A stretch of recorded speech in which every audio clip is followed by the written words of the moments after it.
20 over క్రికెట్లో కూడా pitch స్వభావం మారుతుంది కొన్ని సందర్భాల్లో. బాల్ పాతదయ్యే కొద్దీ అది ప్రవర్తించే విధానం మారుతుంది కొన్ని సందర్భాల్లో. కేకేఆర్తో ఆడిన మ్యాచ్లో మధ్యాహ్నం మ్యాచ్ పిచ్ చాలా డ్రైగా ఉండింది.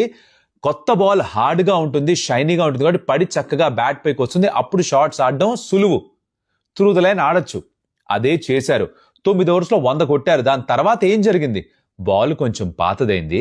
ఆ పిచ్ పైన పాత బాల్ ఏదైతే ఉంటుందో అది పడి గ్రిప్ అవుతుంది. గ్రిప్ అయిన తర్వాతే టర్న్ అవుతుంది.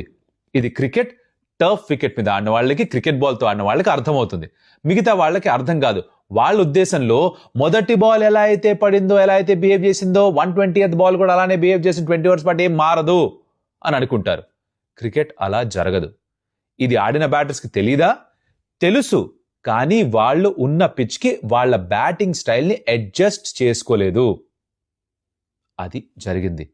బాల్ పడి గ్రిప్ అయిన తర్వాత ఏమవుతుంది? కొంచెం టర్న్ అవుతుంది. సో స్ట్రైట్గా వచ్చింది కాస్త కొంచెం అటో ఇటో వెళ్తుంది. బ్యాట్ ఇక్కడ ఉంది, అటు ఇటో వెళ్తే ఏమవుతుంది? ఎడ్జ్ తగులుతుంది, పైకి వెళ్ళిపోతుంది. జరిగింది అదే కదా.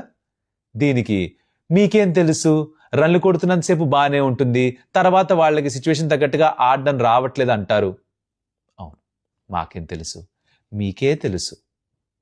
మీకే మొత్తం తెలుసు.